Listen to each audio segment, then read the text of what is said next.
That tiny analog camera hidden in the Pothos plant recorded more than just my millionaire husband sleeping with his press secretary. It captured their detailed plan to frame me for embezzlement and have me committed to a mental institution. Damien thinks he is the genius behind our empire, but he forgot one crucial detail.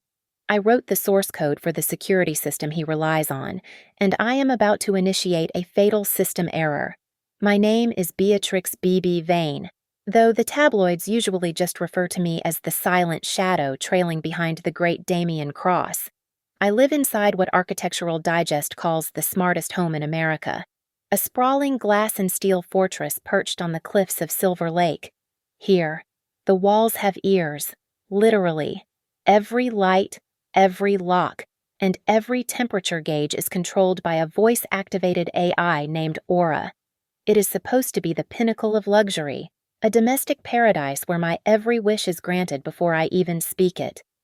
But lately, living here feels less like residing in a home and more like being a specimen trapped inside a hard drive. My husband, Damien, thrives in this sterile perfection. The world calls him the King Midas of Silicon Valley, the genius CEO of Apex Horizon who turned data security into a trillion-dollar empire. At the launch gala for our new quantum encryption chip last Friday, he stood on the center stage, basking in the adoration of investors and tech journalists. I stood 3 feet to his left, encased in a silver gown that cost $12,000 and felt like a straitjacket. I was the perfect accessory, the supportive wife who smiled on cue and said absolutely nothing. That was when Lila Monroe made her entrance. She is our new director of communications, a 24-year-old shark with a smile that could cut glass. She did not just walk onto the stage, she invaded it. I watched her slide seamlessly into the space between Damien and me, her shoulder brushing against his suit jacket with practiced familiarity. Damien. The shareholders are waiting for the demo, Lila said, her voice smooth and authoritative. She turned her back to me, effectively cutting me out of the conversation in the camera frame. They need to see the future you built. I took a step back, my heels clicking softly on the polished stage floor. From the VIP section, I could hear the whispers of the board members' wives over the rim of their champagne flutes. They murmured that B.B. Vane was washed up, a relic from Damien's garage startup days who had lost her spark. They said I was too plain, too quiet, and utterly unworthy of the global empire Damien was constructing. They had no idea that the very algorithm securing their husbands' offshore accounts was written by my hands in a basement apartment 10 years ago. Later that night, during the after-party, I tried to pull Damien aside. I had noticed a redundancy error in the new security patch, a tiny flaw that could be exploited. Damien, listen to me, I said, keeping my voice low. The kernel has a loop. If someone pings the server at exactly 3 in the morning, the firewall drops for 2 seconds. Damien laughed. It was a loud, performative sound that drew the attention of everyone nearby. He draped a heavy arm around my shoulders, squeezing just tight enough to hurt. "Oh, sweetheart," he said, smiling down at me with eyes as cold as a monitor screen. "You have been out of the game for 5 years. You do not understand the new architecture. Leave the thinking to the experts and just enjoy the party." The humiliation burned in my throat, but I swallowed it. However, when we returned to the villa, the house began to turn against me. It started with small things. I would ask Aura to turn on the lights in the study, and the system would lag for 10 seconds before responding. My biometric fingerprint on the master bedroom door failed 3 times in a row. When I checked the logs, the screen simply flashed a system maintenance error. It was as if the house was slowly revoking my administrative privileges. Then came the gift. Yesterday morning, Damien placed a glossy brochure on the marble kitchen island. It was for a holistic wellness retreat in Big Sur, a 30-day program with 0 internet access and total isolation. "You look exhausted, BB," Damien said, sliding the ticket toward me. "I think you need to disconnect. Go find yourself again. I will handle the financial audit while you are gone." He was sending me away. He needed the inconvenient wife out of the picture while the auditors combed through the company books. I looked at his handsome, lying face and realized that the man I married had been replaced by a monster of his own making. So, I accepted the ticket. I packed my Louis Vuitton luggage and let the chauffeur drive me to the private airfield this morning, but I never boarded the plane. Instead, I rented a beat-up sedan and drove back to Silver Lake under the cover of darkness. I parked 5 streets away and slipped into the house through the service entrance, bypassing the sensors I knew how to blind. I did not go to the server room. I went straight to the master bedroom. I pulled a small, battery-operated analog camera from my pocket. It was a relic from the 90s, completely offline, invisible to any digital sweep or network scanner. My hands were steady as I nestled the device deep into the dense foliage of the pothos plant on the dresser, aiming the lens directly at the California king bed. Damien believes in the infallibility of the digital world I built for him, but he has forgotten that analog threats are the ones you never see coming. I am done trusting the system. It is time to see the truth in high definition. Standing in the suffocating silence of the master bedroom, the smell of the damp soil from the pothos plant triggered a memory I had tried to bury for decades. It took me back to Ironwood, a desolate town of rusted factories and broken dreams where I spent my childhood bouncing between foster homes that smelled of stale beer and indifference. I was not Beatrix Vane back then. I was just girl placement number 417, a skinny kid who learned early on that the only way to survive was to be invisible. I had no parents to protect me, no family dinners, and absolutely no one who cared if I came home at night. My only escape was the public library on 4th Street. While other kids were smoking behind the bleachers, I was glued to a beige, clunky computer terminal, teaching myself Python and C++. Code became my religion because, unlike the foster system, code was logical. If you made a mistake, the compiler told you exactly where it was. There were no lies in binary, just ones and zeros. Then came the collegiate hackathon where I met him. Damien was a business major with a dazzling smile and a complete inability to write a single line of functional code. He was drowning in a project he had oversold to the judges, sweating through his cheap dress shirt. I stepped in and rewrote his entire backend in 4 hours. We won first prize. I remember the night I finished the core kernel for Aegis. We were sitting on the floor of our cramped apartment, eating cold pizza. That algorithm was my masterpiece, a self-evolving encryption key that I knew would change the world. Damien had looked at me, his eyes shining with that dangerous, magnetic warmth. He took my grease-stained hands in his and whispered, "Bibi, you are a genius, but the world eats people like you alive. Let me be your shield. I will handle the sharks, the contracts, the cameras. You just stay here, safe, with me. We are a family now." Family. That was the magic word. It was the one thing I wanted more than fame or money. So I agreed. I let him put his name on the initial filing because I believed we were 2 halves of the same soul. For the first 3 years, I was a ghost in the machine. I stayed awake for 48 hours at a stretch, patching bugs and optimizing the neural networks while Damien flew to New York and London to charm venture capitalists. I built the throne, and he sat on it. But as the bank account grew from thousands to billions, the man I loved began to rot from the inside out. The partnership dissolved into a dictatorship. He stopped asking for my input and started demanding updates. I became less of a wife and more of a technical support line he could sleep with. The knife twisted in my gut not when I saw him with Lila, but when I found the legal addendums last month. I had been looking for a tax document when I stumbled upon the patent renewals from 5 years ago. Damien had not just omitted my name, he had legally restructured the intellectual property rights. He had filed a motion claiming that the Aegis source code was work for hire created by anonymous contractors, effectively erasing my existence from the history of the company I built. He had tricked me into signing those papers during a chaotic weekend when I was sick with the flu, telling me they were just standard insurance forms. "I just need your signature here." babe. It is just for the life insurance policy, he had said, handing me a pen while I was shivering with a fever. I looked at the hidden camera lens nestled in the leaves. The pain that washed over me was not about the billions of dollars he had stolen. It was the realization that for 10 years, I had been sleeping next to a man who saw me as an acquisition target, not a partner. I had given him my mind, my talent, and my loyalty because I thought I had finally found a home. I was wrong. I was just another foster kid he had exploited, and now that I had outlived my usefulness, he was preparing to evict me.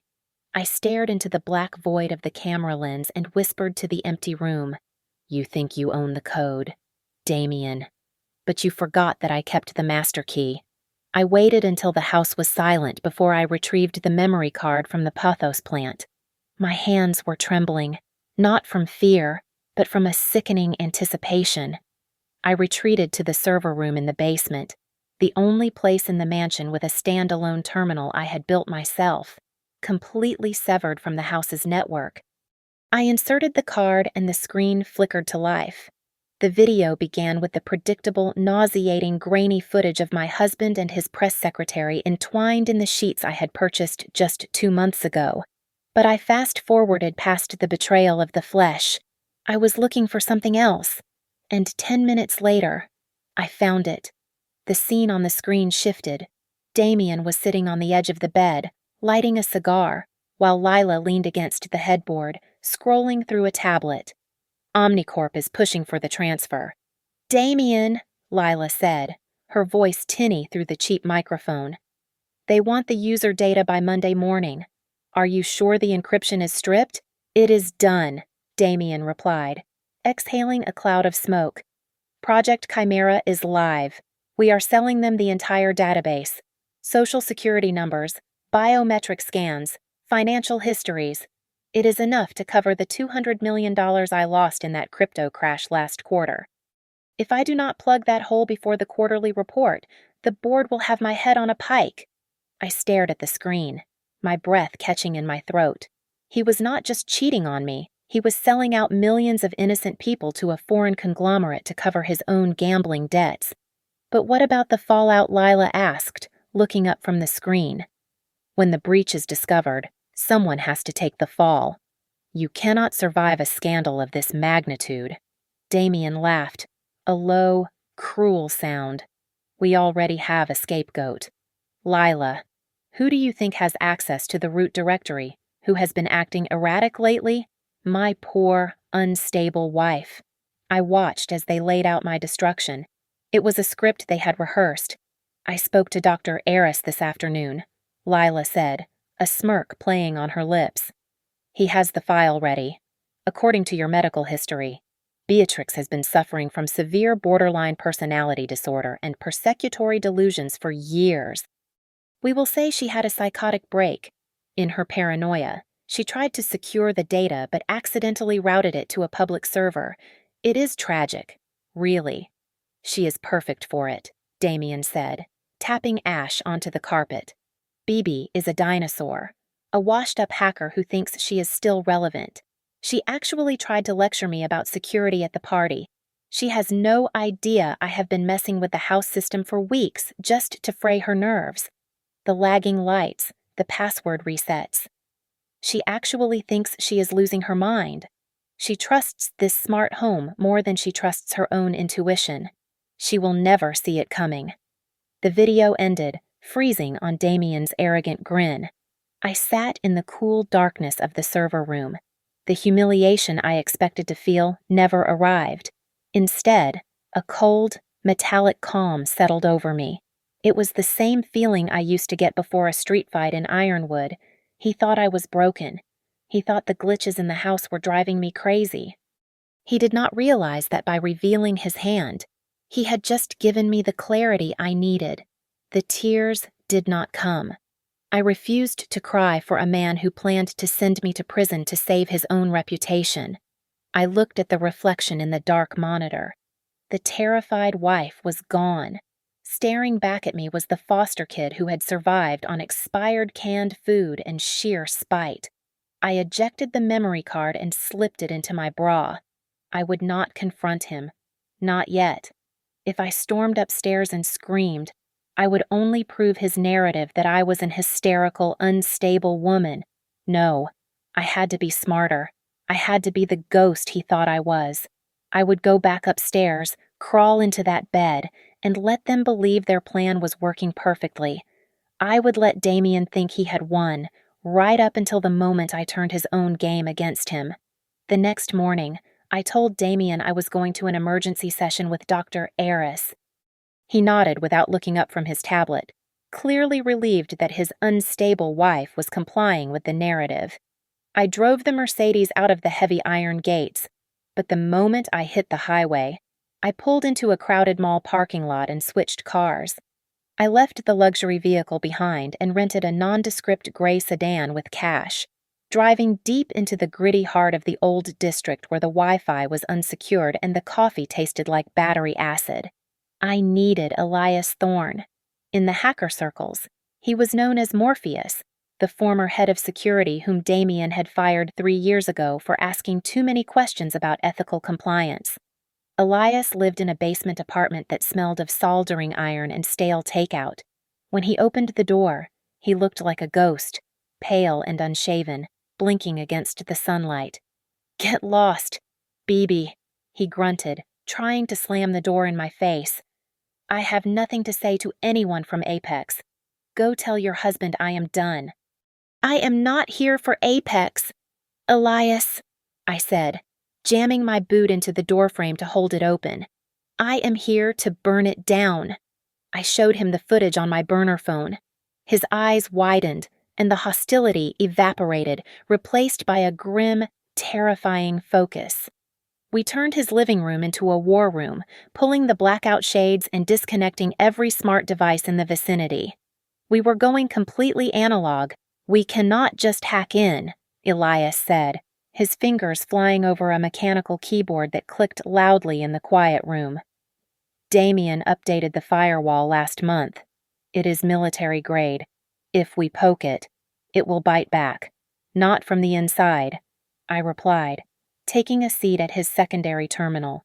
10 years ago, when I wrote the Aegis kernel, I left a back door. It is a signature line of code that looks like a junk data glitch, but it is actually a master key. I called it Phoenix. Damien thinks he owns the code, but I always keep a spare key under the mat. I typed in the command sequence. The screen flashed green. We started following the money trails, and what we found made my stomach turn. Damien had set up a complex web of shell companies in the Cayman Islands to receive the payout from Omnicorp. But as I scrolled through the registration documents, my blood ran cold. The owner of the accounts was not Damien Cross. It was Beatrix Vane. He had forged my digital signature on every single document. "He is not just framing you for the leak," Elias whispered, staring at the screen in horror. "He is setting you up for federal prison for money laundering. You are looking at 20 years. BB, he wants to bury you so deep you never see the sun again. But we found something else." I intercepted an encrypted chat log coming from Lila's personal device.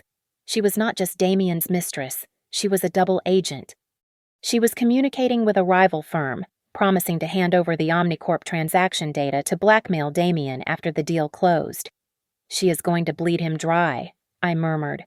"She waits until he sells the data, then she threatens to expose him unless he pays her half." Then, the screen flashed red. A warning protocol popped up on the monitor. "Wait, stop," Elias yelled, grabbing my wrist to pull my hand away from the keyboard. "Look at that code block. It is a dead man's switch. Damien had rigged the main server. If any unauthorized IP address tried to download the user database, the system would not just lock down, it would self-destruct, wiping all evidence of his crimes and simultaneously alerting the FBI that the intruder had initiated a cyber attack. It was a trap designed specifically for me. "We cannot download the proof remotely," I said, leaning back in the chair, my mind racing. "If we trigger that switch, the evidence vanishes and the feds kick down my door. We need the hard key." The master encryption USB, Elias asked, rubbing his temples. He keeps that on him at all times, or in the biometric safe in his office. It is suicide to try and get it. I stood up, smoothing down my coat. The realization of what I had to do settled heavy in my stomach, cold and hard. I have to go back, I said. Are you crazy? Elias stood up, knocking over his chair in his agitation. He is gaslighting you. He is drugging you. If you go back there, you might not come out. Beatrix, look at me. He is dangerous. I have to, I said, my voice steady. I have to play the part. I will be the repentant, sick wife. I will take his pills. I will let him think he has broken me. And tonight, when he feels safe, I will take that key. I returned to the villa looking like a ghost of my former self. I am ready to sign, I whispered, letting my hand tremble just enough to sell the performance. I sat in the study, surrounded by the cold glass walls that felt more like a cage than a home. Damien pushed the stack of legal documents toward me, his eyes gleaming with a predatory satisfaction. These papers would transfer my voting rights and my executive authority to him, ostensibly so I could focus on my recovery. You are doing the right thing, Bibi, Damien said, his voice dripping with synthetic honey. I will take care of the burden. You just need to rest. I signed my name, handing over the empire I built to the man who was destroying me. That night, the true test began.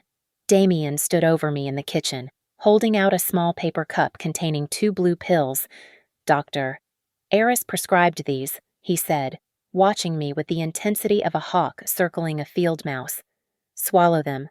I want to see you get better.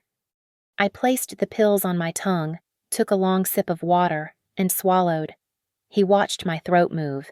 He did not know that in the foster homes of Ironwood, avoiding medication was a survival skill I had mastered by age 10.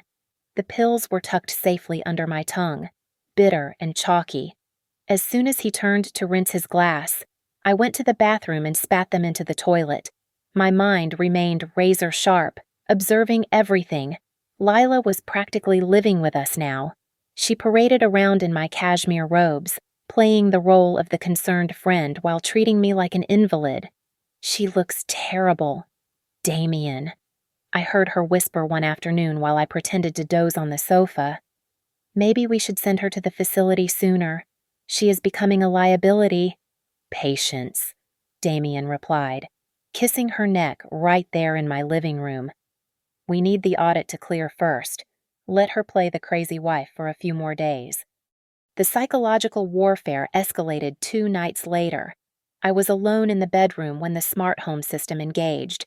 The lights began to strobe violently, and a low, guttural screaming sound erupted from the surround sound speakers. The television screen flickered on, displaying distorted, grotesque images of eyes watching me. It was a digital haunted house designed to shatter whatever sanity I had left. I knew it was him. He was controlling it from his phone, testing my breaking point. So I gave him the show he wanted. I curled into a ball on the floor, covering my ears, and screamed, Damien, stop it, please. I grabbed my phone and called him, sobbing into the receiver. The demons are in the walls. Make them stop. Please. I beg you. He came running in, feigning shock, shutting down the system he had activated. He held me while I shook, whispering that it was all in my head, that I was hallucinating again. When he finally left to pour himself a celebratory drink downstairs, convinced he had completely broken me, I moved. I slipped into his office. My target was the biometric safe behind his desk. It required an iris scan, a security measure he boasted was unhackable. He did not know that I had spent 3 hours with Elias printing a high-resolution contact lens based on an Ultra HD photo from Damien's Forbes cover shoot. I inserted the lens into my right eye. It stung like acid. I leaned down, aligning my eye with the scanner. The laser swept across my face, and the system chimed, "Access granted." The heavy steel door clicked open. My heart hammered against my ribs as I reached inside, expecting to feel the cold metal of the encryption USB. My hand grasped nothing but paper. There was no drive. Instead, I pulled out a manila folder labeled Subject Maternal Origin. I opened it and felt the air leave my lungs. It was a contract. Damien had tracked down my biological mother, the woman who abandoned me 25 years ago. He had paid her $50,000 to testify in court that mental illness ran in our family, specifically paranoid schizophrenia. He had bought my own history to weaponize it against me. I wanted to burn the room down, but I forced myself to keep looking. Where was the key? I flipped to the last page of the file and froze. It was a medical x-ray of Damien's left hand, taken 2 weeks ago. There, embedded in the fleshy web between his thumb and index finger, was a tiny, dark rectangle. He did not put the key in the safe. He had surgically implanted the RFID chip containing the master encryption key under his own skin. I stared at the image, a wave of nausea and realization washing over me. I could not steal the key. To save myself and destroy him, I would have to get close enough to touch him while he slept. I went to Elias immediately to brainstorm a solution. I cannot cut it out of him. Elias. I had told him, I need to clone it. So, Elias built me a weapon disguised as a promise. He took my original platinum wedding band, hollowed out the setting, and embedded a high-powered NFC writer coil inside. It was a piece of genius engineering, capable of cloning an RFID signal from 2 inches away. The opportunity arrived on Tuesday night. Damien came home stumbling drunk, his arm draped around Lila, celebrating the preliminary signature on the Omnicorp contract. They collapsed into the master bed, too intoxicated to even close the door. I waited in the hallway until the rhythm of their breathing slowed into the heavy, snoring cadence of deep sleep. It was 3 in the morning when I crept into the room. The moonlight filtered through the sheer curtains, illuminating the scene that should have broken my heart. My husband lay on his back, his left hand the one with the chip dangling off the edge of the mattress. Lila was curled against his side. I felt a wave of nausea rise in my throat, a visceral disgust at the sight of them, but I swallowed it. I was not a wife tonight. I was a thief. I knelt beside the bed, my knees sinking into the plush carpet. I activated the receiver on my phone, which was tucked into my sleeve, and slowly lowered my left hand until my wedding ring was hovering just an inch above the scar on Damien's hand. The phone vibrated silently against my wrist. Connection established. I watched the progress bar on the screen. It moved with agonizing slowness. 10%, 30%. I held my breath, my hand steady as a surgeon's, even as my heart hammered against my ribs like a trapped bird. 50%. Damien grunted and shifted in his sleep. I froze, pulling my hand back a fraction of an inch. He settled, and I resumed the connection. 80%. 90%. Suddenly, the bed springs creaked violently. Lila sat up, gasping for air as if waking from a nightmare. I threw myself backward, rolling silently under the heavy velvet drapes of the window seat just as she turned on the bedside lamp. I pressed myself against the cold glass of the window, holding my breath until my lungs burned. Through the slit in the fabric, I saw Lila scanning the room. Her eyes were glassy, but focused. She did not see me. Instead, she reached for her phone. I quietly tapped the record button on my own device. "He has signed," Lila whispered into the phone, her voice sharp and entirely sober. "Prepare to move the funds the second the wire hits the Cayman account. We are diverting everything to the Swiss shell company. Damien is an idiot. He thinks I am in love with him." She laughed softly, a sound that chilled me to the bone. She hung up and turned off the light, flopping back onto the pillow. I stayed behind the curtain for another 10 minutes, clutching the phone that now held the second nail for Damien's coffin. Finally, I checked the cloning status. 100%. Transfer complete. I had the master key. I slipped out of the room like a shadow, leaving the two vipers to sleep in their nest of lies. The next morning, the house was buzzing with activity. Damien stood in the foyer, dressed in a bespoke navy suit, looking every inch the master of the universe despite his hangover. He adjusted his silk tie in the mirror, his face a mask of arrogant confidence. "Today is the big day. Bibi," he said, not bothering to look at me as I descended the stairs. "I have called a global press conference at Apex headquarters. We are announcing the Omnicorp partnership. And, of course, we will be announcing your immediate resignation from the board due to your declining mental health. It is for the best." I looked at him, touching the ring on my finger. I smiled, a genuine, terrifying smile that he failed to notice. "You are right, Damien," I said softly. "It is going to be a day no one will ever forget." I drove straight to Elias with the cloned key burning a hole in my pocket. When we plugged the data into his isolated terminal, the encryption wall dissolved like sugar in hot water. The files confirmed my worst fears. Damien had not just embezzled money. He had executed a contract to sell the proprietary source code of Aegis, my intellectual property, to Omnicorp for $50 million. He was selling the lock and the key to a foreign entity, leaving millions of users vulnerable. "He is selling the crown jewels," Elias said, his face pale in the monitor's glow. "He is stripping the company for parts and leaving you holding the bag. He is selling what isn't his," I corrected, copying the files onto 3 separate encrypted drives. I left Elias to compile the data and went to meet Sterling. She was a legendary intellectual property lawyer who operated out of a soundproof glass office in downtown, a woman so sharp she could cut you with a look. I handed her the digital evidence. "We have enough here to bury him." "Beatrix," Sterling said, tapping her gold pen against the mahogany desk. "The FBI, the SEC, the DOJ, they will all want a piece of this. We can file a preemptive injunction and stop the sale today." "No," I said, shaking my head. "An injunction is too quiet. I do not just want to stop him. I want to destroy him. I want the world to see the monster behind the mask." We filed the papers at 2 o'clock. We prepared the dossiers for the federal authorities.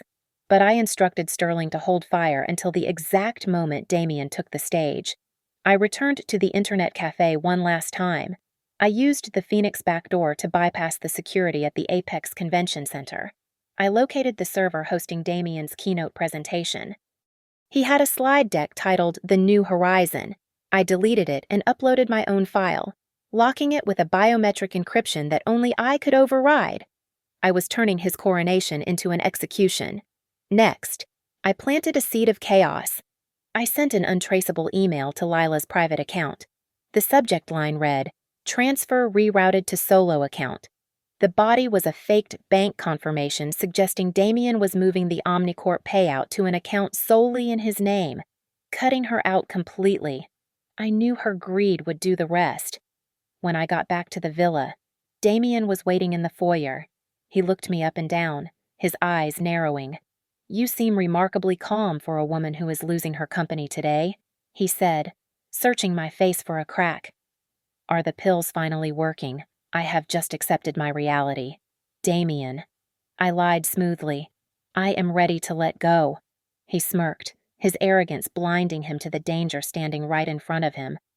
He dismissed his suspicion, believing he had finally crushed my spirit. My final stop was a cheap motel on the edge of town where Damien had stashed my biological mother. She opened the door, looking disheveled and terrified when she saw me. I did not feel a flicker of affection for the woman who had abandoned me in a basket at a fire station 25 years ago. "I do not want your love," I told her, my voice cold and steady. "And I do not want your apologies. I know Damien paid you $50,000 to lie about my mental health. I have the bank records." Her face crumbled, and she backed away. "He said he would hurt me if I didn't take it," she whimpered. "You are going to prison for perjury unless you give me the leverage," I said, holding out my hand. "Give me the recording." She went to her purse and pulled out a small digital recorder. It contained the audio of Damien coaching her on exactly what lies to tell the court about my hereditary madness. I took it and walked away without looking back. Back at the villa, I went to my closet. Damien had laid out a pale gray dress for me, a color designed to make me look washed out, sickly, and invisible. I took it off the hanger and dropped it into the trash can. Instead, I reached for the back of the closet and pulled out a dress I had bought years ago but never dared to wear. It was crimson red, sharp and tailored like a suit of armor. I applied my lipstick, a matching shade of blood red. I looked in the mirror. Beatrix Vane, the victim, was dead. The woman staring back was ready for war. The grand hall of Apex Horizon was a cathedral of glass and steel, designed to intimidate as much as to impress. Over 500 people, reporters from major networks, venture capitalists from Silicon Valley, and government liaisons filled the space. The air hummed with the quiet murmur of speculation and the click of camera shutters. Damien stood on the raised podium, bathed in a spotlight that made him look like a savior. He was mid-speech, his voice smooth and hypnotic. "We are entering a new era," Damien proclaimed, spreading his arms wide. "A future where your data is not just stored, but cherished. Apex Horizon is built on the pillars of absolute integrity and transparency." In the front row, Lila Monroe sat with her legs crossed, wearing a smirk that she did not bother to hide. She looked at Damien with the hungry eyes of a woman who was counting her money before the check had cleared. She checked her phone, likely waiting for the transfer notification that I had faked. I did not enter from the wings like a supportive wife. I did not slip in through the side door like a shameful secret. I threw open the massive double doors at the back of the hall. The heavy thud echoed through the room, silencing the crowd instantly. All heads turned. I stepped into the aisle, the crimson-red dress blazing like a fresh wound against the sea of charcoal and navy suits. I walked down the center aisle, my chin high, my heels striking the marble floor with a rhythmic, military cadence. I was not the fragile, broken woman they expected. I was the storm. Damien faltered. His perfect smile twitched. He saw the dress, the lipstick, the cold fire in my eyes, and for the first time in years, I saw fear ripple across his face. He quickly recovered, leaning into the microphone. "Security," he said, his voice tight but projecting false concern. "Please escort my wife to the medical room. She is having an episode. She is not well." 2 burly guards stepped into the aisle, blocking my path. I did not stop. I did not flinch. I simply stopped 10 feet away from them, pulled my phone from my clutch, and held it up like a detonator.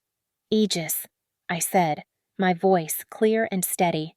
"Activate Protocol Truth." The command sliced through the air. For a split second, nothing happened. Then, the building shuddered. The AI system, the complex neural network I had birthed, coded and nurtured like a child, woke up. It recognized the voice of its mother. It ignored the administrative overrides Damien had installed.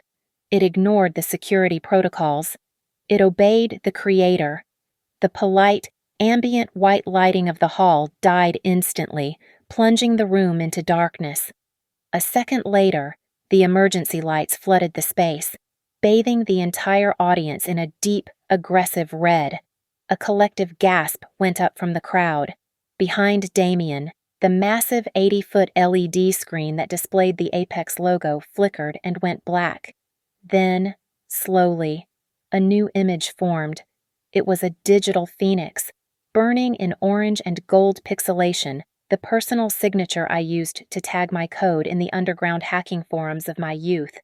Damien spun around, staring at the screen in horror. He turned back to the crowd, shouting into the microphone, "Cut the feed, turn it off." Someone cut the power, but his voice did not boom over the speakers. The microphone was dead. I had severed the audio link. He was just a man moving his mouth in silence, flailing impotently on a stage he no longer controlled. Then, My voice boomed from the surround sound speakers, amplified to fill every corner of the room. I was not speaking into a mic, I was speaking through the system itself. Welcome, everyone. My voice echoed, calm and terrifyingly loud. To the real product launch. On the giant screen behind Damien, the Phoenix faded, replaced by crystal-clear, high-definition video footage. It was the view from the Pathos plant in our master bedroom. The audience watched in stunned silence as the image of Damien and Lila appeared on the screen, lounging in bed, drinking champagne. The audio was pristine. Project Chimera is live. Damien's recorded voice thundered through the hall. We are selling them the entire database, social security numbers, biometric scans, enough to cover the $200 million I lost. We will say she had a psychotic break. Lila's voice followed, shrill and cruel. Beatrix is a dinosaur, a washed-up hacker. Damien stood frozen on stage, his face draining of all color as his own voice confessed his crimes to the entire world. He looked small, trapped in the red glare of the lights, watching his empire crumble in real time. The reaction was instantaneous and deafening. The polite silence of the elite shattered into a roar of shock. A sea of smartphones rose in the air, live streaming the downfall of Silicon Valley's golden boy to millions of viewers instantly. Damien stood center stage, his mouth opening and closing, looking like a fish pulled from the water, suffocating in the open air. Lila was the first to break. She scrambled out of her seat, knocking over her chair, and tried to sprint toward the side exit, but the press sensed blood. A wall of reporters and photographers swarmed her, blocking her path, thrusting microphones into her face. She was trapped in a cage of flashing lights, shielding her face with her designer clutch. On the screen behind Damien, the bedroom footage faded, replaced by a rapid-fire slideshow of financial documents. It was the dossier Elias and I had compiled: bank transfers to the Cayman Islands, money laundering trails, and the digital forensic proof of Damien forging my signature on tax documents. The numbers were massive, damning, and undeniable. Then came the final blow. A legal document filled the screen, the original, time-stamped source code filing for Aegis, dated 10 years ago, listing Beatrix Vane as the sole creator and owner. The contract with Omnicorp is null and void. My voice boomed through the speakers, overriding the confusion in the room. Damien Cross cannot sell what he never owned. Damien looked at the screen, realizing his $50 million lifeboat had just been torpedoed, but I was not done. And for those wondering about loyalty, I said into the silence, listen closely. The audio of Lila's phone call played. Her voice, sharp and mocking, filled the hall. Damien is an idiot. He thinks I am in love with him. We are diverting everything. Damien slowly turned his head toward the crowd, his eyes locking onto Lila. The shock on his face curdled into a primal, murderous rage. He ignored the cameras. He ignored the investors. He lunged toward the edge of the stage, pointing a trembling finger at his mistress. You. He screamed, his voice cracking. You traitorous snake, I gave you everything, you gave me nothing. Lila shrieked back, cornered by the press, her composure completely gone. You are broke, Damien. You are a fraud. You are going down anyway. They were tearing each other apart, a spectacle of greed imploding on itself. But the show was about to end. The heavy side doors of the auditorium burst open. 12 federal agents in windbreakers emblazoned with FBI and SEC marched in. Elias had timed the delivery of the evidence perfectly. They had received the full packet 30 minutes ago. Damien saw the badges. The reality of prison hit him like a physical blow.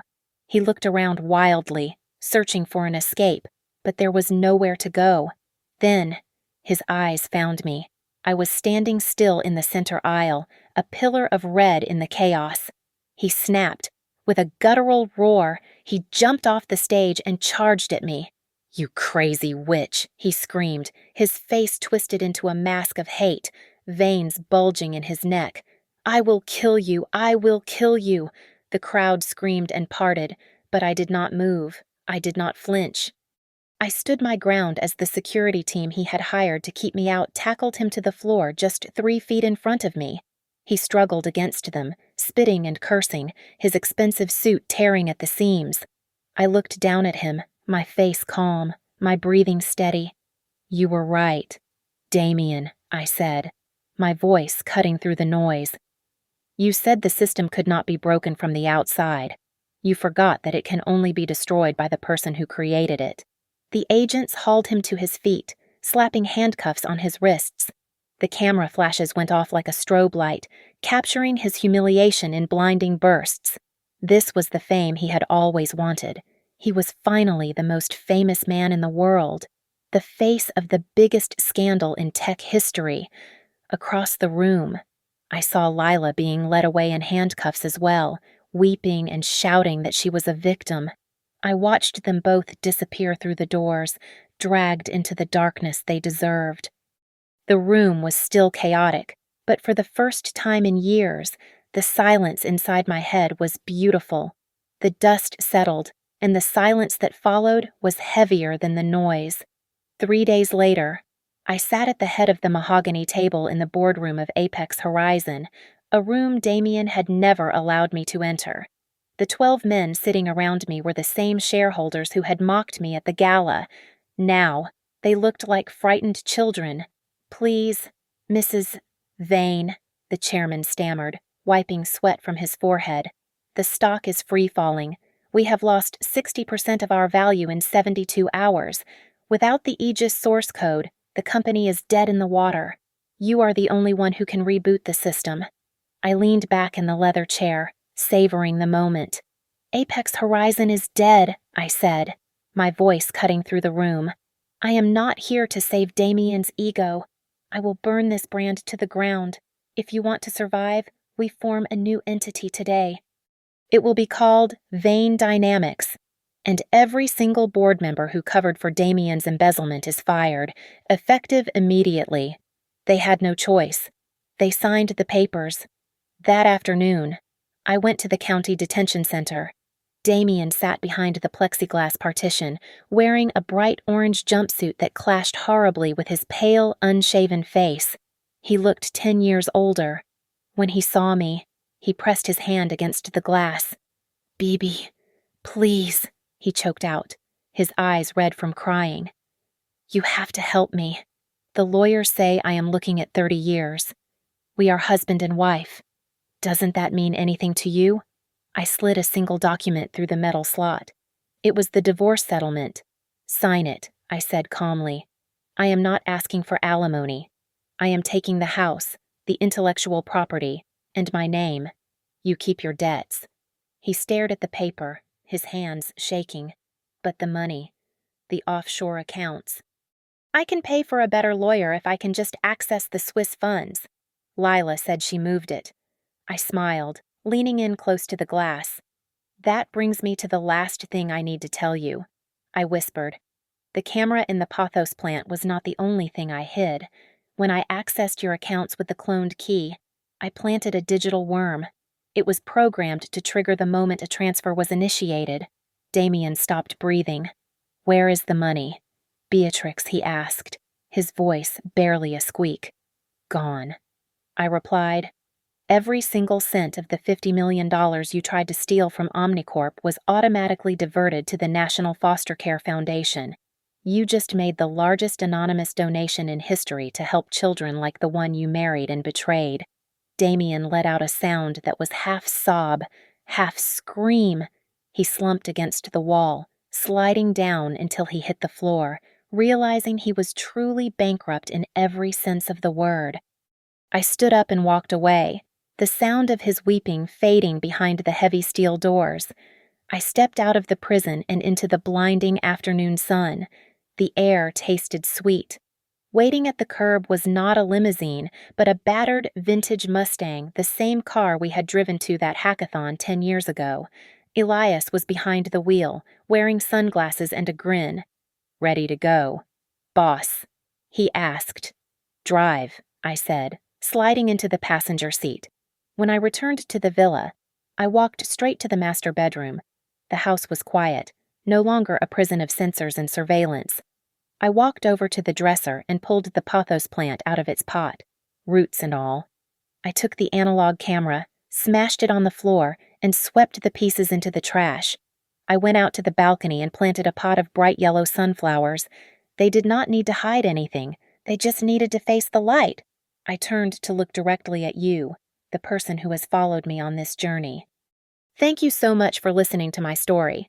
I would love to know where you are tuning in from, so please leave a comment below and tell me your city or country, and let me know what you would have done in my shoes. If you enjoyed watching Damien get what he deserved, please make sure to subscribe to the Lily Revenge Stories channel. Hit that like button and smash the hype button so more people can hear the truth. Remember, never let anyone else write the source code for your life.